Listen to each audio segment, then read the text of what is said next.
Hello everyone. आज हम कर रहे हैं क्लास 8 के सोशल साइंस की वर्कशीट नंबर 13। डेट है आपकी 9 नवंबर 2020। आज की वर्कशीट का आपका टॉपिक है कंपनी का फैलता शासन। जो लास्ट हमने वर्कशीट की थी उसी को इसमें हम कंटिन्यू कर रहे हैं। सबसे पहले है आपका आरंभिक काल, जिसमें कि बक्सर की लड़ाई से शुरू किया गया है।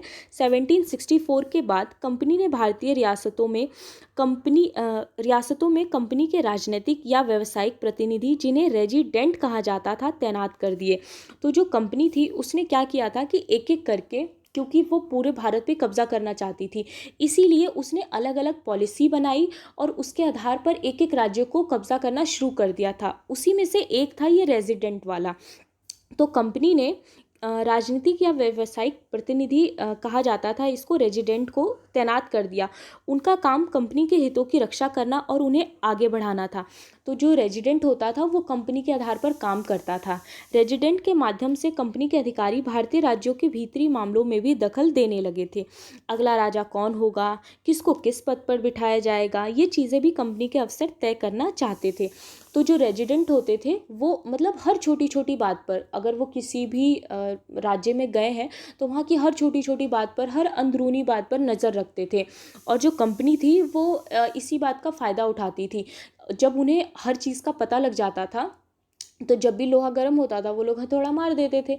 इसका मतलब है कि वो देखते थे कि कब जो राज्य है वो कमज़ोर पड़ रहा है और उसके आधार पर फिर वो अपना काम करते थे। ठीक है। उसके बाद है आपका, कई बार कंपनी ने रियासतों पर सहायक संधि भी थोप दी। जो रियासत इस बंदोबस्त को मान लेती थी, यानी कि जो सहायक संधि होती थी, अगर कोई राज्य इसे मान लेता था तो उसे अपनी स्वतंत्र सेनाएं रखने का अधिकार नहीं रहता था। उसे कंपनी की तरफ से सुरक्षा मिलती थी और इस सहायक सेना के रखरखाव के लिए भारतीय शासक कंपनी को रकम देते थे। तो अगर कोई राज्य इस चीज़ को मान लेता था, यानी वो सहायक संधि मान लेता था, तो उसके बाद वो अपनी सेना नहीं रख सकता था। उसको सुरक्षा कहाँ से मिलती थी उसके बाद, तो अंग्रेज उसे सुरक्षा देते थे। ठीक है। अगर भारतीय शासक रकम अदा करने में चूक जाते थे तो जुर्माने के तौर पर उनका इलाका कंपनी अपने कब्जे में ले लेती थी।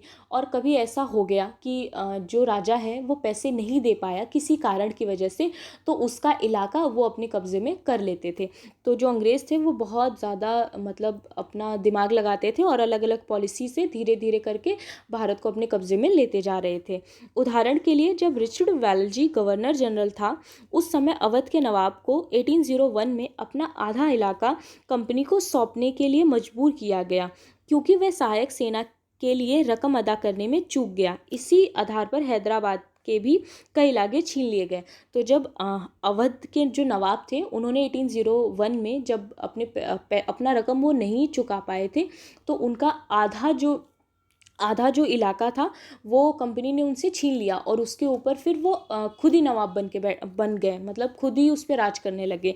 उसी तरह हैदराबाद के साथ हुआ कि उनके साथ उन्होंने सहायक संधि की और उसके बाद उनका भी इलाका छीन लिया जब वो पैसे नहीं दे पाए। ठीक है। फिर आ जाता है आपका सीधी लड़ाई। आरंभिक वर्षों में शक्तियां अर्जित करने के बाद जब कंपनी को अपने राजनीतिक और आर्थिक हितों पर खतरा दिखाई दिया तो कंपनी ने प्रत्यक्ष सैनिक टकराव का रास्ता भी अपनाया। ठीक है। तो अगर कभी ऐसा होता था कि आरंभिक वर्षों में जो कंपनी होती थी, अगर उसको राजनीतिक और आर्थिक हितों पर खतरा दिखाई देता था तो वो डायरेक्ट सैनिकों की तरफ से, यानी सैनिकों को लेकर लड़ाइयाँ भी किया करती थी। ऐसा नहीं था सिर्फ पॉलिसी बना के ही वो राज्यों के ऊपर कब्जा कर रही थी, वो लड़ाइयाँ कर करके भी कब्जा कर रही थी। जैसे अगर हम एग्जाम्पल में देखें तो ये मैसूर की जो लड़ाई हुई थी ये इसका ही एग्जाम्पल है, और दूसरा जो मराठाओं के साथ लड़ाई हुई थी वो भी इसका ही एग्जाम्पल है। यानी कि अगर हम मतलब फुल देखें तो इस तरह से होगा, जो कंपनी थी वो किसी भी राज्य को अपने अंडर करने के लिए कुछ पॉलिसीज़ बना लेती थी या फिर लड़ाइयाँ कर लेती थी।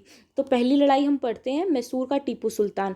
हैदर अली 1761 से 1782 और उनके विख्यात पुत्र टीपू सुल्तान 1782 से 1799 जैसे शक्तिशाली शासकों के नेतृत्व में मैसूर काफ़ी ताकतवर हो चुका था। यानी कि जो हैदर अली के बेटे टीपू सुल्तान, जब ये दोनों थे तो मैसूर जो था वो बहुत ज़्यादा स्ट्रांग हो गया था। मालाबार तट पर होने वाला व्यापार मैसूर रियासत के नियंत्रण में था। उसके बाद जो मैसूर राज्य है उसके पास में जो मालाबार तट है वहाँ पर व्यापार जो होता था वो बहुत ज़्यादा स्ट्रॉन्ग था। यहाँ पर काली मिर्च और इलायची खरीदती थी, जो कंपनी थी वो यहाँ से काली मिर्च और इलायची खरीदा करती थी। लेकिन 1785 में टीपू सुल्तान ने अपनी रियासत में पड़ने वाले बंदरगाहों से कंपनी को काली मिर्च और इलायची के निर्यात को रोक दिया। लेकिन टीपू सुल्तान ने क्या कहा कि जो कंपनी है वो हमारे यहाँ से ना काली मिर्च खरीदेगी और ना ही इलायची खरीदेगी। इसके अलावा सुल्तान ने एक चीज़ और क्या की कि सुल्तान ने स्थानीय सौदागरों को भी कंपनी के साथ व्यापार करने से रोक दिया।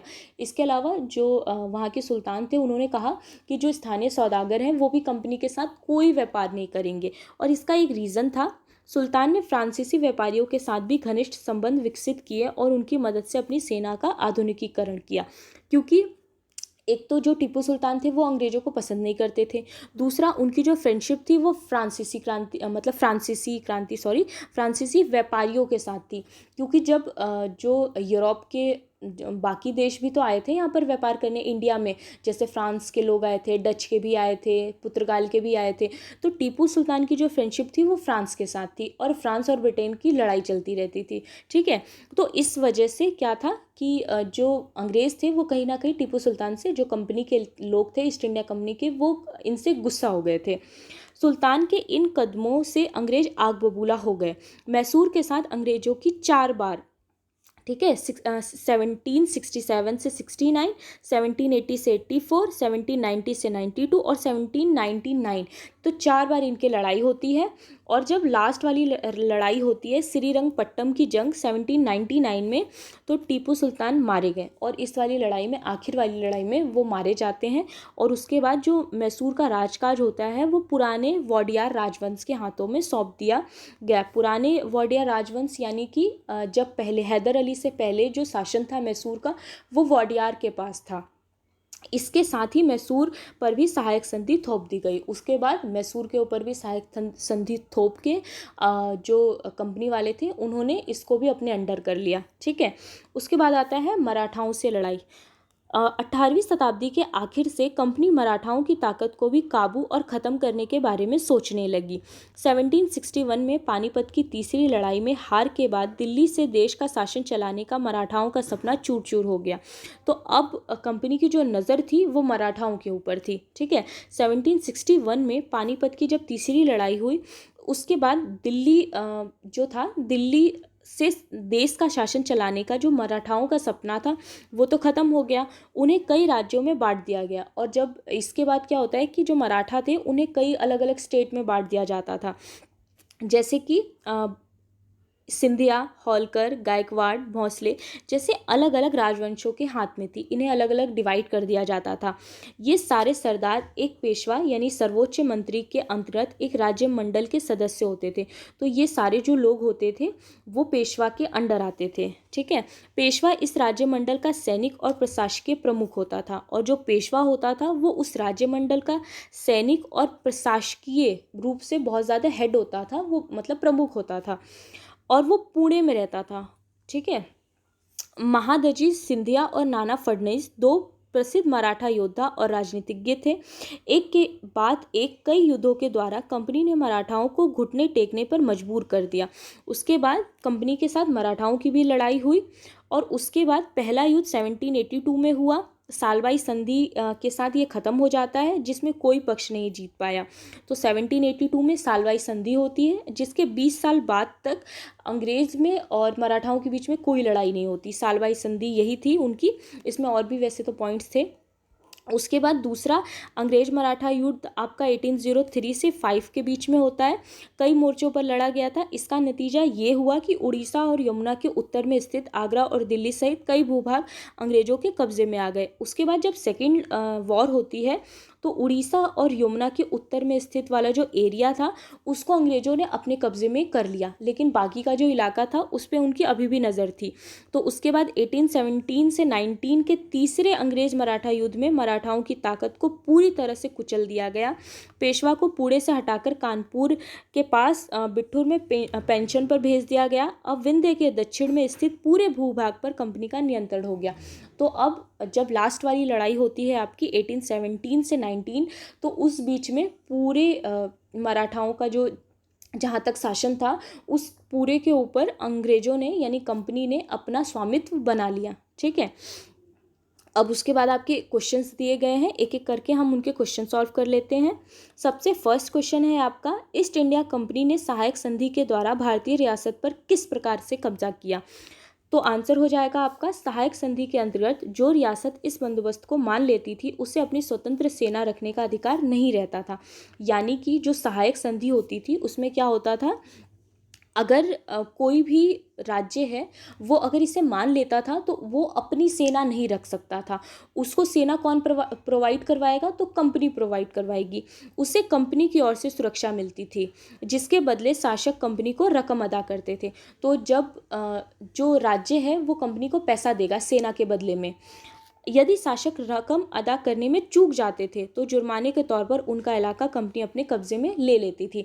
तो सहायक संधि के अंतर्गत क्या होता है, जो राज्य होता है, राज्य अपनी सेना नहीं रख सकता, सेना की सुरक्षा उनको कौन देगा, अंग्रेज देंगे। तो अंग्रेज देंगे तो फ्री में तो देंगे नहीं, तो जो शासक होता था वो पैसे देता था, और अगर कभी शासक पैसे नहीं दे पाया किसी वजह से तो अंग्रेज क्या करते थे, उनके इलाके को अपने कब्जे में रख लेते थे। ठीक है, सेकंड क्वेश्चन है आपका, अंग्रेज टीपू सुल्तान से क्यों आग बबूला थे, इस लड़ाई के क्या परिणाम हुए।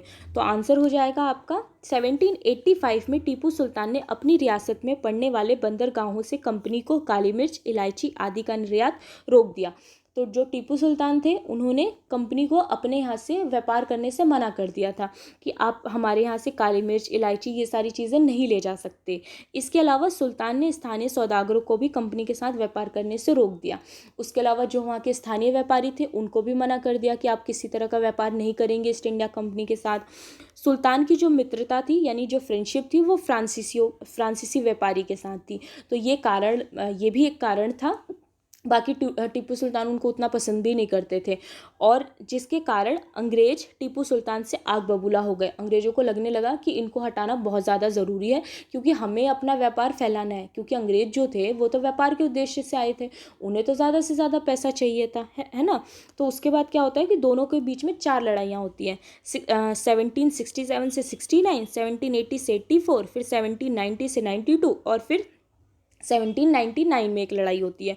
तो जब 1799 में लास्ट वाली लड़ाई होती है, श्रीरंगपट्टनम की जंग, तो उसमें टीपू सुल्तान मारे जाते हैं और मैसूर पर भी सहायक संधि थोप दी जाती है, और उसके ऊपर फिर मैसूर के ऊपर सहायक संधि थोप के जो अंग्रेज थे उसको अपने कब्जे में कर लेते हैं। ओके, नेक्स्ट क्वेश्चन है आपका, मराठा संघ के प्रमुख राजवंश कौन से थे, यह संघ किस प्रकार से शासित था। तो मराठा संघ के प्रमुख राजवंश आपके सिंधिया, होलकर, गायकवाड़ और भोंसले थे, और ये सारे सरदार एक पेशवा के अंतर्गत एक राज्य मंडल के सदस्य थे। पेशवा इस राज्य मंडल का सैनिक और प्रशासकीय प्रमुख होता था। तो ये चारों थे, सिंधिया, होलकर, गायकवाड़ और भोंसले, और ये सारे सरदार एक पेशवा के अंतर्गत यानी राज्य मंडल के अंतर्गत आते थे, उनके अंडर में काम किया करते थे, और पेशवा इस राज्य मंडल का सैनिक और प्रशासकीय दोनों तरह से प्रमुख होता था। फोर्थ क्वेश्चन है आपका, ईस्ट इंडिया कंपनी ने मराठाओं को किस प्रकार से अपने अधीन किया।